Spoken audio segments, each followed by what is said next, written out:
Hello friends, இப்போ நம்ம ஆட்டு போட்டி குழம்பு வைக்க போகிறோம். அது வாங்க எப்படி செய்யலான்னு பார்க்கலாமா? ஃபஸ்ட்டு கடாயை வச்சுட்டு ஸ்டவ் ஆன் பண்ணிவிட்டு எண்ணெய் ஊற்றிக்கலாம். எண்ணெய் ஊற்றிட்டு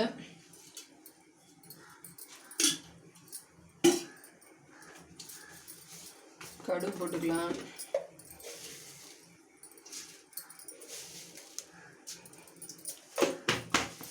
சொல்லு காட்டு.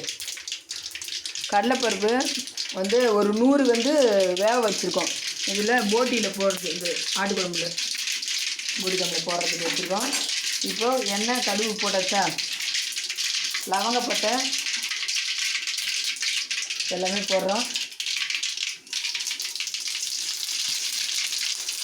போட்டுட்டு நல்லா வதக்கி விட்டுட்டோம். நல்லா வதக்கி விட்டதுக்கப்புறம்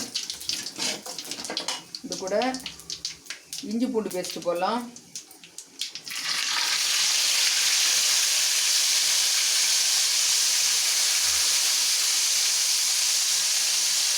இஞ்சி பூண்டு பேஸ்ட்டு நல்லா நிறைய போட கொஞ்சம் நல்லாயிருக்கும். அதனால் இது ஒரு 50 இஞ்சி பூண்டு பேஸ்ட்டு போட்டு நல்லா வதக்கணும். நம்ம எவ்வளோக்கு எவ்வளோ வதக்கணுமோ அப்போ தான் அது நல்லாயிருக்கும். போட்டுட்டு நல்லா வதக்கி விடணும். இஞ்சி பூண்டு பேஸ்ட்டு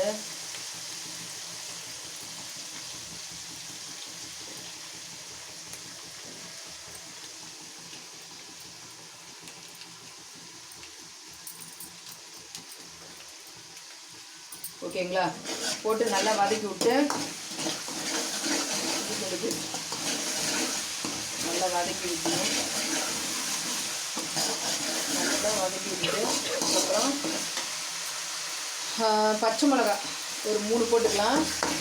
3 போட்டு நல்லா வதக்கி விட்டுட்டு அப்புறம் வதக்கி விட்டுட்டு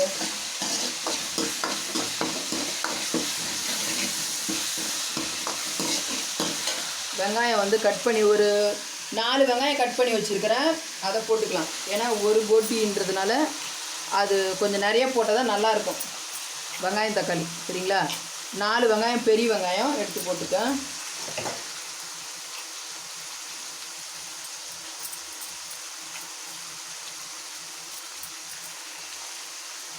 சோம்புலாம் அதிலே இருந்தது, லவங்கப்பட்டையிலே இருந்து போட்டேன். அதனால் சோம்பு போட தேவையில்லை.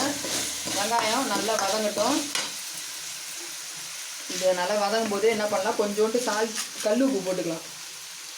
கல் உப்பு ஒரு 2 டேபிள் ஸ்பூன் போட்டு நல்லா வதக்கிறோம்.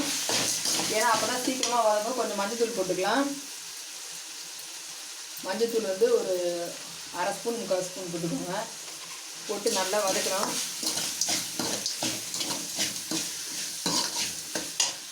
வதக்கிட்டே இருக்கட்டும்.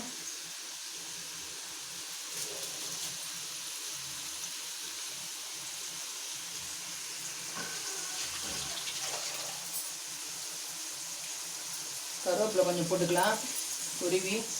ஏன்னா இந்த வெங்காயம் கூடவே வதங்கிச்சுன்னா கொஞ்சம் நல்லாயிருக்கும் வாசனையாக.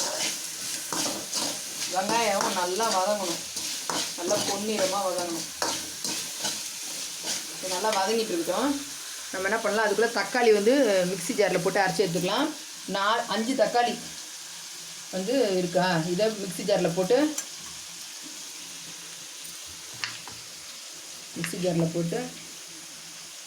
பேஸ்ட் பண்ணிக்கலாம். ஏன்னா தக்காளி நல்லா நிறைய சேர்த்தோன்னா அதுக்கு இன்னும் கொஞ்சம் நல்லா டேஸ்டி கொடுக்கும் ஆட்டு போட்டி.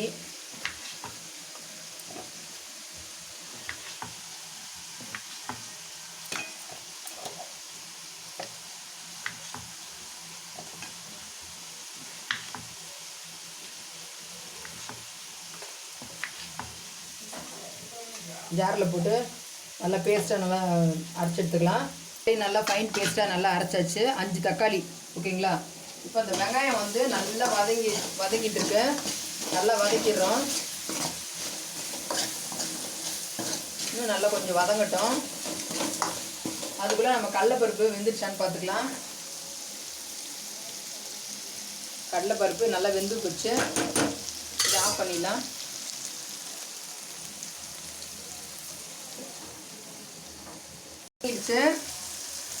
இப்போ வந்து தக்காளி வந்து பேஸ்ட் அரைச்சி வச்சுருக்கிறது அதில் ஊற்றிக்கிறோம். 5 தக்காளியை பேஸ்ட் அரைச்சி வச்சுருக்கிறதுல ஊற்றியாச்சு. ஓகேங்களா? இதை நல்லா பச்சை வாசனை போகிற வரைக்கும் நல்லா வதக்கி விடணும். பாருங்கள், 5 வெங்காயம் 5 தக்காளி நல்லா வந்து குழம்பு வந்து நல்லா இன்னும் திக்னஸ் கொடுக்கும். இந்த தக்காளி அரைச்சி ஊற்றுறோம் பார்த்தீங்களா, இது வந்து நல்லா அது திக்னஸை கொடுக்கும். அதனால் தான் அரைச்சி ஊற்றணும். சின்ன பசங்க ஒரு பசங்க வந்து தக்காளி வந்து சரி சாப்பிட மாட்டாங்க, எடுத்து போட்டுருவாங்க. எங்கள் வீட்டு பசங்களே அது மாதிரி தான் எடுத்து போட்டுருவாங்க. அதனால் நான் அரைக்கிறதுனால அது நல்லா இன்னும் கொஞ்சம் குழம்புக்கு நல்லா டேஸ்ட் எடுத்து கொடுக்கும். இதை நல்லா வதங்கிடுச்சுப்போம். இப்போது இந்த ஆட்டு போட்டி வந்து கட் பண்ணி வச்சுருக்கிறத இதெல்லாம் நம்ம சேர்த்துக்கலாம். சேர்த்து விட்டுட்டு நல்லா வந்து நல்லா கலந்து விடணும். ஓகேங்களா? நல்லா கலந்து விட்டுறணும். முடிஞ்ச அளவுக்கு அந்த ஆட்டு போட்டி வந்து க்ளீன் பண்ணும்போது நல்லா சுடு தண்ணியில் நல்லா கொதிக்க வச்சிடணும். அந்த ஆட்டுப்பொட்டி நல்லா கொதிக்க வச்சுட்டு 4-5 தடவை நல்லா அலசி எடுத்து கழுவிக்கணும். கழுவினா தான் அந்த ஸ்மெல்லு வந்து வராத இருக்கும். ஓகேங்களா? முடிஞ்ச அளவுக்கு எப்பயுமே அந்த மாதிரி பண்ணுங்க. குழம்பு அந்த போட்டி நல்லா வதங்கிடுச்சு. நம்ம என்ன பண்ணுறோம், இப்போ 2 டேபிள் ஸ்பூனு மிளகாத்தூளை வந்து நல்லா இதில் போட்டுடுறோம். அப்புறம் சிக்கன் மசாலா வந்து அதையும் போட்டுக்கிறோம். மட்டன் மசாலா ஒரு 50